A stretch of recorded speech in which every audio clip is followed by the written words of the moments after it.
Mag-declutter po kami sa mga laruan ni Philip at saka Alex ko. Ayan. Kahapon pa namin ito iniisip ba na mag-arrange. Ito itatapon na namin tong hindi na magamit na laruan. Para nag-circo-balintong na ba? Ayan hindi ko na alam kung saan to ilagay ang iba. Hi, good morning! Good afternoon! Good evening! Amors! Nagkagulo na dito banda. Good morning! Good morning! Agoy! Laruan pa mo!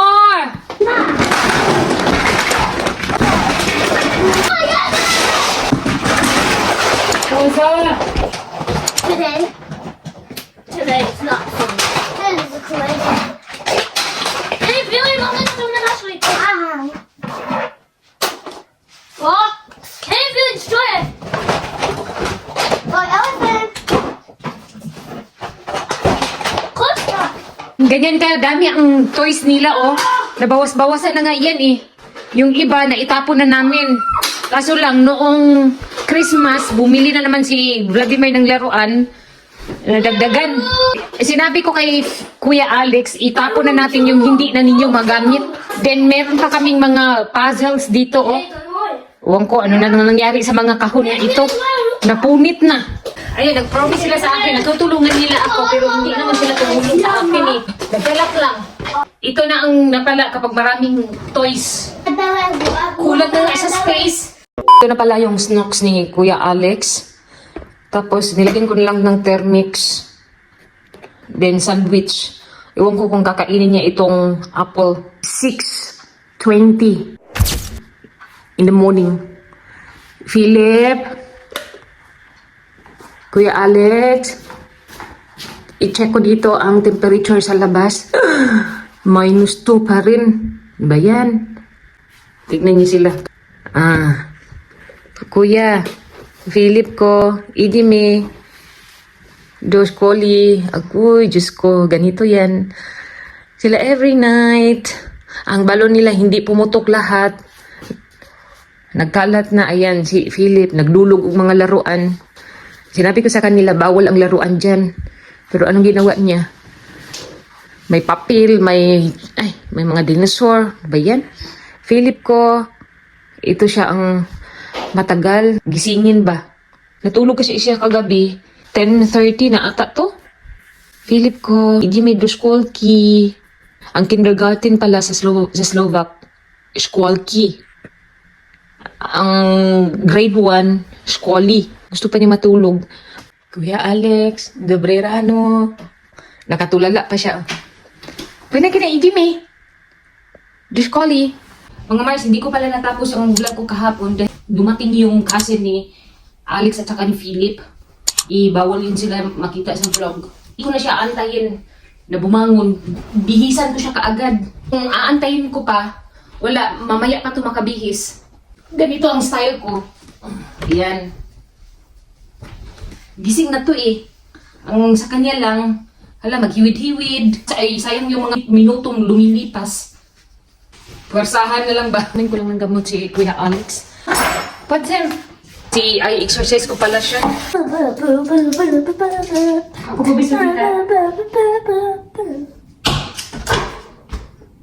Ahoy, titas, titus. Nagtatabig kayo dyan, Bigla.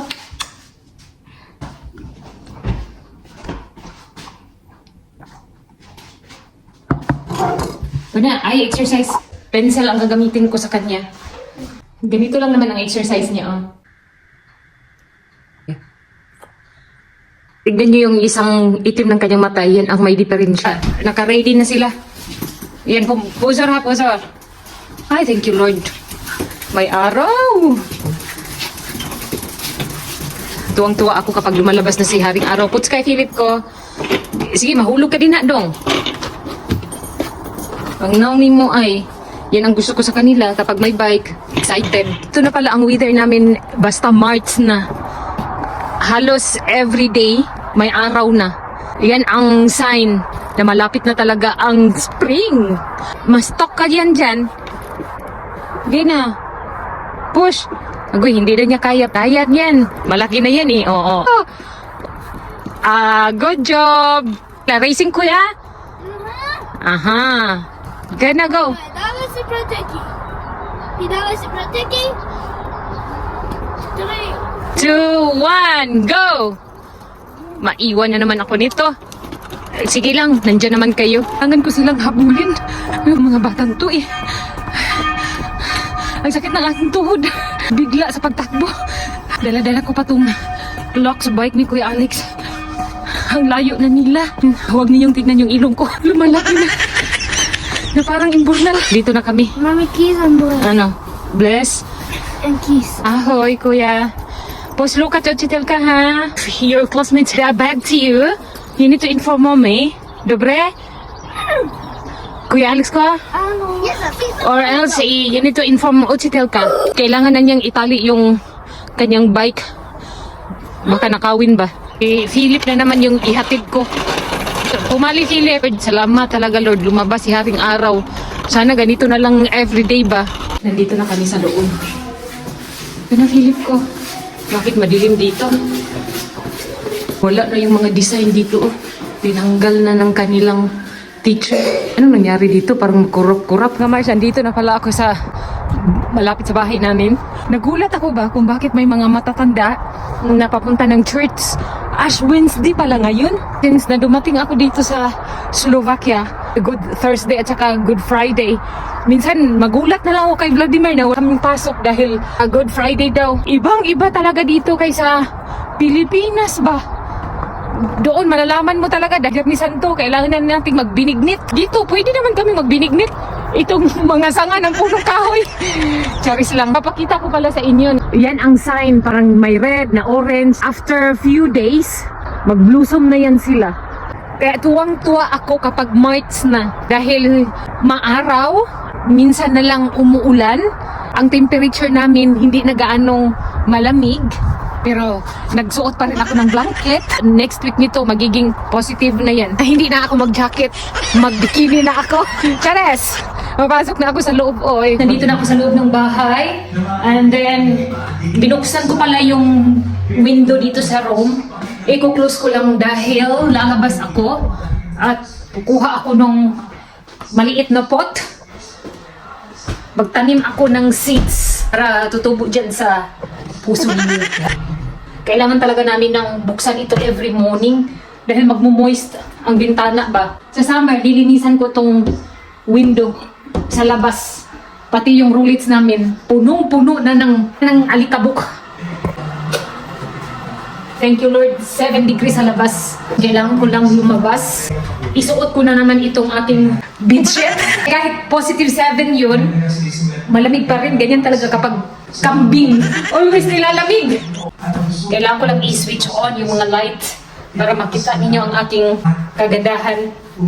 Ay, sabi ko nga sa inyo eh, malamig. Saglit lang naman ako dito.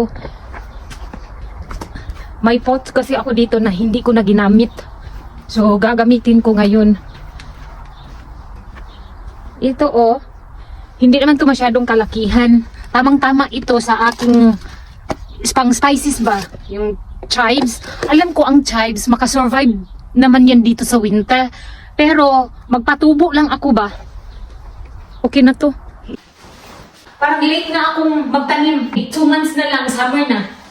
Ipakita ko sa inyo kung anong nangyayari sa tinanim ko. Dito ko nilagay. Ngayon, ang nangyari, namatay. Alam niyo ba kung bakit? Hindi ko din alam kung bakit. Kamatis, at saka yung lettuce. Wala na oh. Ugat na lang naiwan. First na tanim ko yun. Ang beans kong tinanim, nabuhay. Cucumber oh. Sa 4 kong tinanim, isa lang ang nabuhay. Ilipat ko na lang ito sa kusina para masikatan ng araw ba. Itong bulaklak na galing kay Danan, di ba sabi ko sa inyo last time, namatay. Thanks God, may tumutubo. Mabuti na lang, dinidiligan ko ito every Saturday. Itong rose, iwan ko lang kung makasurvive ito. Pero ito, survive to. Iwan ko lang yung iba, baka namatay na yan. Tagalin ko na lang to sa kusina para makasurvive ito. Nairita ako nito. Dahil yung iba, buhay. Yung iba naman, namatay. Itong hindi ko maintindihan kung bakit ganito na. Oo, hanggang ganyan lang siya, oh. At biglang nang lugmok ba?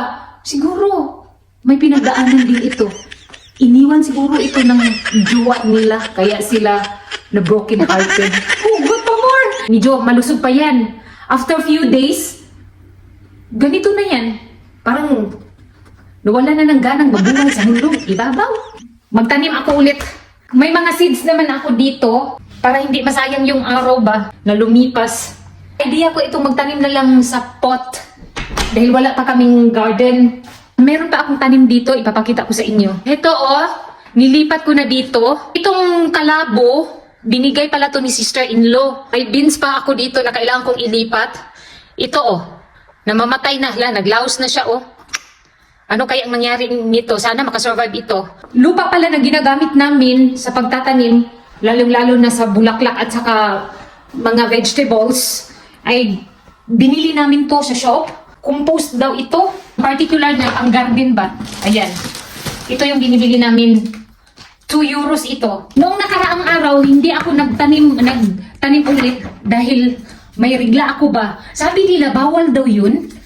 Totoo ba yun? Kung magtanim ka palang may rigla, pagkaroon din ng rigla itong mga plants. Sa akin, hindi ko din ginawa yun. Baka tuluyan ng mamatay. Alam niyo ba, ang seeds na ito, binili pa namin to galing Cubao. Naiinis ako sa aking sarili. At pangatlong beses na akong nagtanim. At ganito talaga ang nangyayari. Namamatay. Inalagaan ko naman to sila ng maigi eh. Siguro kulang pa yung pagmamahal na binigay ko sa kanila. Kailangan nga siguro nito eh. Tanggapin at mahalin ninyo ng taos puso para mabuhay sila. Pares! Baka kulang ito ng sunlight ba? Totoo ba yun na may taong hindi nabuhayan ng mga tanim? Mainit daw yung palad. Parang ganun siguro ako. Ganito pala ang seeds ng chives, oh. Maliliit. Paano pala magtanim? Dapat sayawan? Ikibot mo, bebe. Mabunga ito ng pera. Ito, hindi ko alam ha kung mabuhay ito. Matagal na to eh. 2019 pa, oh. Tapos na ako magtanim. Magluluto na naman ako. Wish me luck na mabuhay yung mga tinanim ko. Kapag hindi mabuhay yan, wala na. Mag-give up na ako. Sundo pa ako ni Philip mamaya. Itong chicken pala, i-steam ko ito. Ang oven namin, may steam to eh. Ito, lagyan lang ng tubig. Kunin ko lang tong chicken na walang pakpak. I-check ko lang itong chicken kung may sakit ba o wala. Ito na kailangan itusok dyan sa chicken breast. Itugsok ko lang to dito sa laman ba. Then dito ko lang ikakabit to sa oven. Ilagay ko na habang hindi pa masyado mainit. Lagyan ko lang to ng tubig. I-share pala ako sa inyo.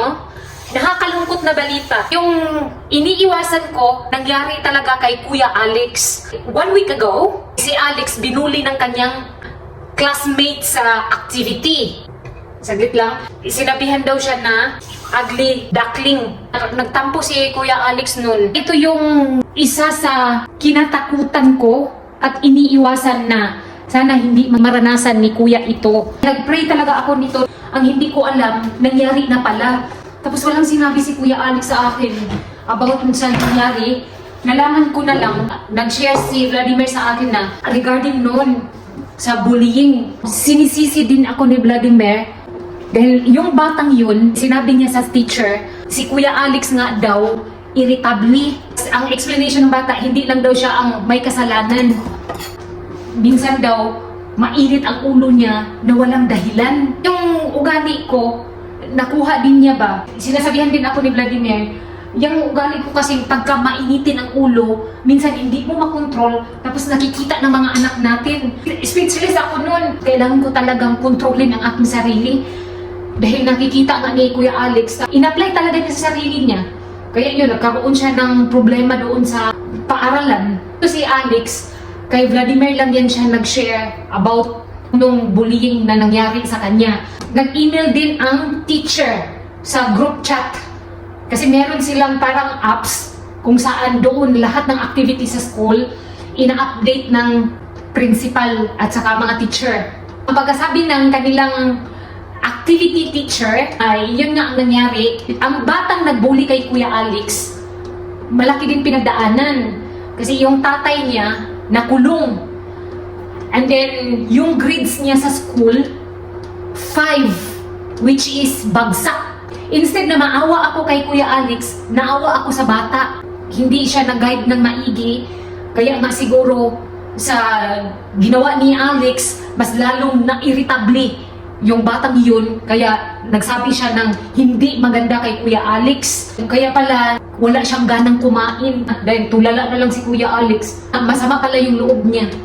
Ganyan talaga, no? Kahit anong iwas. And sa aking part din, ilang beses din ako nabully sa school. From elementary to high school. Kaya yun, sana hindi mangyari yun kay Philip. Minsan hindi naman talaga maiwasan yung bullying. Palakasin ko na lang ang loob ni Kuya Alex. Every time na dumating siya from school, tinatanong ko siya kung may mga bad classmates ba siya, kung anong nangyari ngayong araw na ito, para ma-share niya sa akin ba. Kasalanan ko din ang lahat ng ito eh. Sinisisi ko din ang aking sarili. Nagsimula sa akin ang lahat. Kaya mainitin ang ulo ni Kuya Alex. Nandiyan na po yung chicken sa loob ng oven. Tapos yan ang setup kapag steam. May nakalagay dito para yan sa tubig na nakalagay dito. Kung magbaba ang tubig, magbabas din yun siya na kailangan mag-add. Nilagay ko lang sa 175 degrees para hindi masunog yung balat ng manok. Anyway mga Mars, kailangan ko nang i-end ang vlog ng ito dahil ang dami ko pang gagawin. Thank you so much for watching. God bless and see you in our next vlog. Bye-ers!